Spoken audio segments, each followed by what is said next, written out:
سے پہر کے 3 بجے ہیں۔ السلام علیکم، یہ ریڈیو پاکستان ہے۔ عرفانہ شاہین سے خبریں سنیے۔ حسب معمول پہلے اہم خبروں کا خلاصہ۔ وزیراعظم نے معاشی ٹیم کو معیشت کی بہتری کے لیے جامع اصلاحاتی حکمت عملی تیار کرنے کی ہدایت کی ہے۔ شہباز شریف نے بیساکھی کے موقع پر پاکستان آنے والے سکھ یاتریوں کا خیر مقدم کرتے ہوئے کہا ہے کہ بیساکھی میلہ امید، تجدید اور ترقی کی علامت ہے۔ پاکستان کو اقوام متحدہ کی غیر سرکاری تنظیموں کی کمیٹی کے لیے 7ویں مرتبہ رکن منتخب کر لیا گیا ہے۔ اسرائیلی فوج نے مغربی کنارے میں مزید 5 فلسطینیوں کو شہید کر دیا ہے۔ اور جنوبی افریقہ میں تباہ کن سیلاب اور شدید بارشوں کے باعث 300 افراد ہلاک ہو گئے ہیں۔ خبریں تفصیل کے ساتھ۔ وزیراعظم شہباز شریف نے اقتصادی ٹیم کو ہدایت کی ہے کہ وہ معیشت کی بہتری کے لیے ایک جامع اصلاحاتی حکمت عملی ہنگامی بنیادوں پر وضع کرے۔ آج اسلام آباد میں موجودہ معاشی صورتحال پر اعلیٰ سطح اجلاس کی صدارت کرتے ہوئے انہوں نے معیشت کو مستحکم بنانے کے لیے ہنگامی بنیادوں پر اقدامات کرنے کی یقین دہانی کرائی۔ وزیراعظم نے کہا کہ عوام کی معاشی حالت بہتر بنانے کے لیے ہر قیمت پر اقدامات کیے جائیں اور مہنگائی پر ترجیحی بنیادوں پر نظر رکھی جائے۔ وزارت خزانہ نے وزیراعظم کو ملک کی موجودہ معاشی صورتحال کے بارے میں بریفنگ دی۔ شہباز شریف نے خراب معاشی صورتحال پر تشویش ظاہر کی۔ وزیراعظم شہباز شریف نے بیساکھی کے موقع پر پاکستان آنے والے تمام سکھ یاتریوں کا خیر مقدم کیا ہے۔ انہوں نے ایک ٹویٹ میں کہا کہ اس پنجابی تہوار کی صرف گندم کی کٹائی کے آغاز سے کہیں زیادہ اہمیت ہے۔ یہ امید، ترقی اور تجدید کی علامت ہے۔ انہوں نے بہار کا یہ تہوار منانے والے تمام لوگوں کو بھی مبارکباد دی۔ بھارت سے آنے والے سکھ یاتری آج حسن ابدال میں گردوارہ پنت صاحبہ میں خالصہ جنم دن اور بیساکھی میلہ کی تقریبات میں شرکت کر رہے ہیں۔ ملک بھر سے آنے والے سکھ یاتری بھی بیساکھی میلہ کی مرکزی تقریب میں شرکت کریں گے۔ مرکزی تقریبات میں شرکت کے بعد سکھ یاتری کل جنم استھان ننکانہ صاحب پہنچیں گے۔ وزیراعظم شہباز شریف نے کہا ہے کہ ماس ٹرانزٹ سسٹم شہریوں کو باوقار، سستی اور ماحول دوست ٹرانسپورٹ سروس فراہم کرنے کا ذریعہ ہے۔ آج اپنے ٹویٹس میں انہوں نے کہا کہ پشاور موڑ تا اسلام آباد international airport metro bus service سمیت وفاقی دارالحکومت کے دوسرے علاقوں میں اس بس سروس کے نظام کو توسیع دینے کے حوالے سے جائزہ رپورٹ طلب کی گئی ہے۔ وزیراعظم نے کہا کہ پشاور موڑ تا ایئرپورٹ میٹرو بس منصوبہ 5 سال کے بعد بھی نامکمل ہے۔ انہوں نے کہا کہ منصوبے کی تاخیر اور بقیہ کام جلد مکمل کرنے کے حوالے سے تحقیقات کو حکم دیا گیا ہے۔ شہباز شریف نے کہا کہ یہ بدقسمتی کی بات ہے کہ عوامی فلاح کے منصوبے تاخیر کا شکار اور لاگت بڑھ گئی ہے۔ ادھر وزیراعظم شہباز شریف نے پشاور موڑ تا نیو اسلام آباد ایئرپورٹ پر میٹرو بس سروس کا دورہ کیا، جہاں انہیں بتایا گیا کہ پنجاب میٹرو بس اتھارٹی سے 15 بسیں لے کر ہفتے کے روز فوری طور پر سروس شروع کی جا رہی ہے۔ انہیں مزید بتایا گیا کہ اس منصوبے کے لیے بسیں 5 مئی تک پہنچ جائیں گی۔ ادھر پاکستان مسلم لیگ نون کی ترجمان مریم اورنگزیب نے ایک بیان میں کہا کہ وزیراعظم شہباز شریف نے رمضان المبارک کے مقدس ماہ کے دوران مسافروں کے لیے میٹرو بس سروس مفت چلانے کی بھی ہدایت کی ہے۔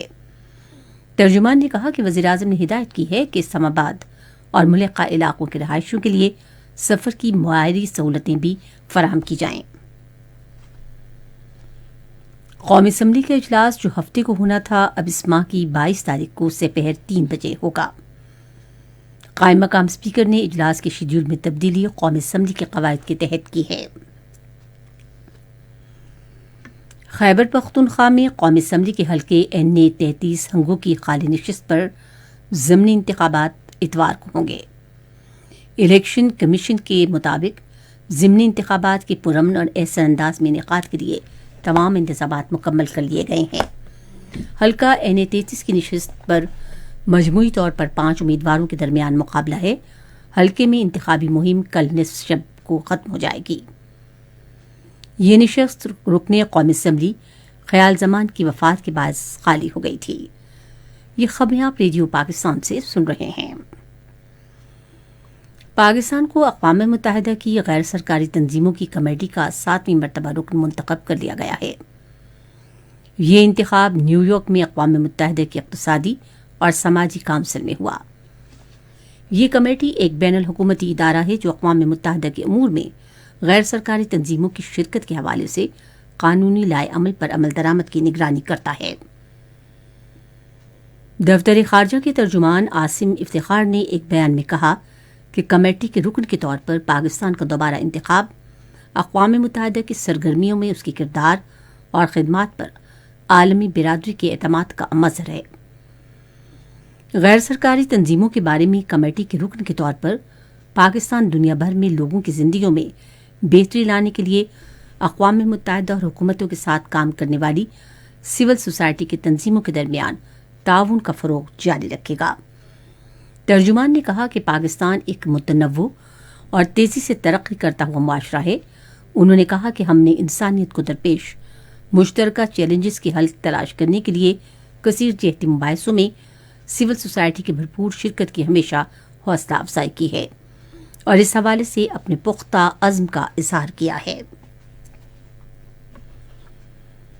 اسرائیلی قابض فوج نے مغربی کنارے میں انسانی حقوق کے وکیل سمیت 5 فلسطینیوں کو شہید کر دیا ہے۔ فلسطین کی وزارت صحت کا کہنا ہے کہ اسرائیلی فوج نے نابلوز شہر میں اپنی جانحالہ کارروائی کے دوران وکیل کو چھاتی پر گولی مار کر شہید کیا۔ دوسرے 4 فلسطینی مغربی کنارے میں اسرائیلی فوج کے مختلف چھاپوں میں شہید ہوئے۔ وزارت نے بتایا کہ مغربی کنارے کے علاقے میں جنوری سے اب تک اسرائیلی فوج کے ہاتھوں بچوں اور خواتین سمیت 38 فلسطینی شہید ہو چکے ہیں۔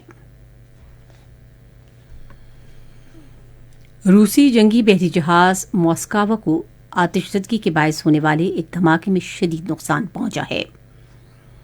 روسی وزارت دفاع کا کہنا ہے کہ آتش زدگی کے نتیجے میں جہاز پر موجود گولہ بارود کا دھماکہ ہوا اور اسے شدید نقصان پہنچا۔ وزارت دفاع نے کہا کہ آتش زدگی کی وجہ سے وجہ معلوم کی جا رہی ہے اور عملے کو نکال دیا گیا ہے۔ یوکرین کے حکام نے دعویٰ کیا ہے کہ بحیرہ اسود میں یوکرینی راکٹوں نے بحری جہاز کو نشانہ بنایا ہے۔ روسی وزارت دفاع نے بھی دعویٰ کیا کہ یوکرین کے 1000 سے زائد بحری اہلکاروں کی جانب سے ہتھیار ڈالنے کے بعد روس نے میریپول کا مکمل کنٹرول حاصل کر لیا ہے۔ بھارت کے صوبے آندھرا پردیش میں کیمیائی مواد کے کارخانے میں پراسرار آتش زدگی کے واقعے میں 6 افراد ہلاک اور 12 زخمی ہو گئے۔ ذرائع ابلاغ کی اطلاعات کے مطابق شبہ ہے کہ گیس کے اخراج کے باعث ری ایکٹر پھٹنے سے آگ لگی۔ جنوبی افریقہ میں تباہ کن سیلاب اور شدید بارشوں کے باعث کم سے کم 300 افراد ہلاک ہو گئے ہیں۔ شدید بارشی ریلیں رہائش گاہوں، گھروں اور شاہراہوں کو بہا کر لے گئے اور درجنوں افراد بے گھر ہو گئے۔ درجنوں گھر تباہ بھی ہوئے اور کئی شاہراہوں میں گڑھے پڑ گئے، جس کے باعث مواصلاتی نظام اور حفاظتی کارروائیوں میں رکاوٹ پیدا ہو رہی ہے۔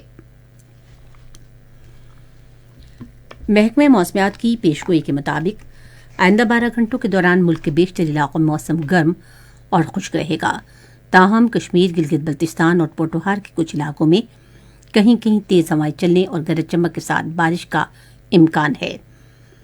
آج ریکارڈ کیا گیا بعض بڑے شہروں کا درجہ حرارت: Islamabad 34 degree centigrade, Lahore 39، Karachi 35، Peshawar 33، Quetta 28، Gilgit 23، Murree 20 اور مظفر آباد 26 ڈگری۔ بھارت کے غیر قانونی زیر قبضہ جموں و کشمیر میں مطلع جزوی طور پر ابر آلود اور گرج چمک کے ساتھ بارش کا امکان ہے۔ آج ریکارڈ کیا گیا درجہ حرارت: سری نگر میں 18 ڈگری سینٹی گریڈ، جموں 37، لے 11، پلوامہ، بارہمولہ، شوپیاں میں 17 اور اننت ناگ میں 16 ڈگری سینٹی گریڈ۔ خاص خبروں کا خلاصہ ایک بار پھر۔ وزیراعظم شہباز شریف نے معاشی ٹیم کو معیشت کی بہتری کے لیے جامع اصلاحاتی حکمت عملی تیار کرنے کی ہدایت کی ہے۔ شہباز شریف نے بیساکھی کے موقع پر پاکستان آنے والے سکھ یاتریوں کا خیر مقدم کرتے ہوئے کہا ہے کہ یہ بیساکھی میلہ امید، تجدید اور ترقی کی علامت ہے۔ اور جنوبی افریقہ میں تباہ کن سیلاب اور شدید بارشوں کے باعث 300 افراد ہلاک ہو گئے ہیں۔ خبریں ختم ہوئیں۔ مزید خبروں اور تجزیوں کے لیے ہماری ویب سائٹ ہے radio.gov.pk اور فیس بک کے link radio Pakistan news official پر آپ ہماری ان خبروں کی براہ راست ویڈیو اسٹریمنگ بھی ملاحظہ کر سکتے ہیں۔